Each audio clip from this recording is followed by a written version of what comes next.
গভীর রাতে যখন পৃথিবী ঘুমিয়ে তখন মিসৌরির হোয়াইটম্যান বিমান ঘাঁটি থেকে উড়ে যায় একদল অদৃশ্য ঘাতক। তাদের লক্ষ্য হাজার হাজার মাইল দূরে ইরানের সবচেয়ে সুরক্ষিত পারমাণবিক স্থাপনা। এটি কোনো সাধারণ সামরিক অভিযান নয়, এটি অপারেশন মিডনাইট হ্যামার, একবিংশ শতাব্দীর সবচেয়ে দুঃসাহসিক এবং গোপনীয় বিমান হামলাগুলোর একটি। এই অভিযানের কেন্দ্রে ছিল মার্কিন বিমান বাহিনীর মুকুটের মণি B-2 স্পিরিট স্টিলথ বোমারু বিমান। একটু ভেবে দেখুন কিভাবে মাত্র কয়েকটি বিমান একটি দেশের শক্তিশালী আকাশ প্রতিরক্ষা ব্যবস্থাকে ফাঁকি দিয়ে তাদের সবচেয়ে গোপনীয় স্থাপনা ধ্বংস করে ফিরে আসতে পারে। এই গল্পটি শুধু একটি বিমান হামলার নয়, এটি প্রতারণা, প্রযুক্তি এবং নিখুঁত পরিকল্পনার এক অবিশ্বাস্য কাহিনী। ভয়েস অফ বাংলাদেশের আজকের পর্বে আমরা সেই অদৃশ্য যুদ্ধের গভীরে ডুব দেব। আমরা জানব অপারেশন মিডনাইট হ্যামার কিভাবে পরিচালিত হয়েছিল, B-2 স্পিরিট কিভাবে রাডারকে ফাঁকি দেয় এবং এই হামলা ইরানের পারমাণবিক স্বপ্নকে কিভাবে চুরমার করে দিয়েছিল।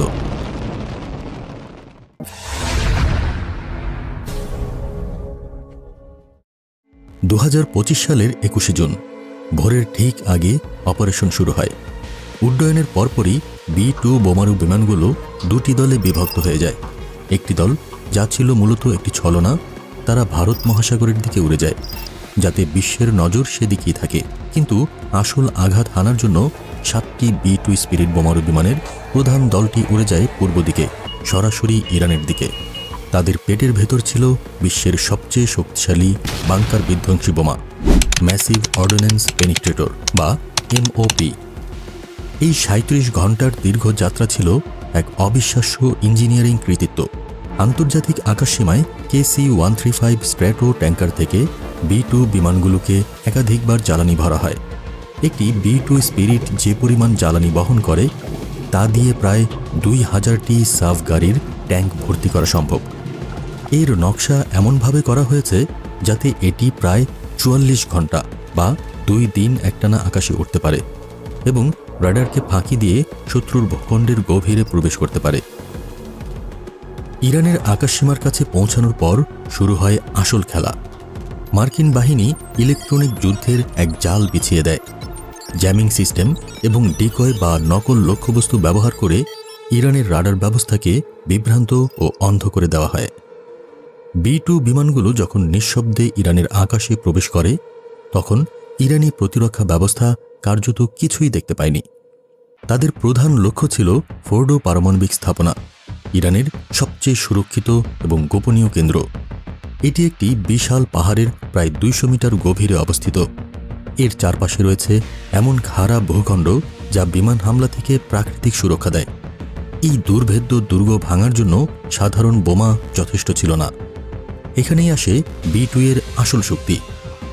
প্রতিটি B-2 বিমান থেকে 30,000 পাউন্ড ওজনের GBU-57 MOP বোমা নিক্ষেপ করা হয়। এই বোমাগুলো এতটাই শক্তিশালী যে তা প্রায় 200 ফুট পুরো কংক্রিটের দেয়াল ভেদ করে গভীরে প্রবেশ করতে পারে। বোমাগুলো ফোর্ডোর পাহাড়ের চূড়া এবং সুড়ঙ্গের প্রবেশপথে আঘাত হানে, যার ফলে স্থাপনাটির ভেতরের অংশ সম্পূর্ণ ধ্বংস হয়ে যায়। কিন্তু আক্রমণ শুধু আকাশ থেকেই হয়নি।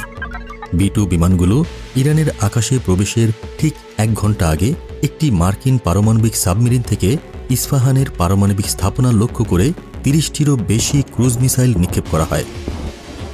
আকাশ এবং সমুদ্র থেকে এই যুগপৎ আক্রমণ ইরানের প্রতিরক্ষা ব্যবস্থাকে সম্পূর্ণ বিশৃঙ্খল করে দেয় এবং B-2 বিমানগুলোর কাজকে আরও সহজ করে তোলে।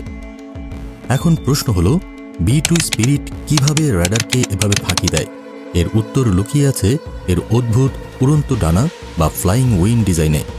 সাধারণ বিমানের মতো এর কোনো লেজ বা উলম্ব কাঠামো নেই, কারণ যে কোনো উলম্ব অংশ রাডার তরঙ্গকে প্রতিফলিত করে। এর দিক নিয়ন্ত্রণের জন্য স্প্লিট ড্র্যাগ রাডার নামে এক বিশেষ কৌশল ব্যবহার করা হয়। এর পুরো শরীরটি গ্রাফাইট ইপক্সি এবং রাডার শোষণকারী পলিমার দিয়ে তৈরি, যা রাডার তরঙ্গকে শুষে নেয় অনেকটা স্পঞ্জের মতো। আর এর ওপর রয়েছে $1 বিলিয়ন গোপন পেইন্ট, যা একে প্রায় অদৃশ্য করে তোলে। বাইরে থেকে দেখতে ছোট মনে হলেও B-2 স্পিরিট একটি দানবীয় অস্ত্রভাণ্ডার বহন করতে পারে। এর ঘূর্ণায়মান বোম বেতে প্রায় ৮০টি ৫০০ পাউন্ডের মার্ক 82 বোমা অথবা ১৬টি AGM-158 ক্রুজ মিসাইল বহন করা যায়। অপারেশন মিডনাইট হ্যামার ছিল প্রযুক্তির নিখুঁত প্রয়োগের এক মাস্টার ক্লাস। এটি প্রমাণ করে যে আজকের যুদ্ধক্ষেত্রে সবচেয়ে বড় শক্তি হল অদৃশ্য থাকার ক্ষমতা। B-2 স্পিরিট শুধু একটি বোমারু বিমান নয়, এটি মার্কিন সামরিক শ্রেষ্ঠত্বের প্রতীক। ইরান যখন ভেবেছিল যে তাদের পারমাণবিক স্থাপনাগুলো দুর্ভেদ্য, তখন B-2 স্পিরিট নিঃশব্দে রাতের আঁধারে এসে তাদের সেই স্বপ্নকে ধুলোয় মিশিয়ে দিয়ে গেছে। এই অদৃশ্য যুদ্ধ প্রমাণ করে রণক্ষেত্রে তারাই বিজয়ী হবে যাদের হাতে থাকবে প্রযুক্তি এবং প্রতারণার চূড়ান্ত অস্ত্র।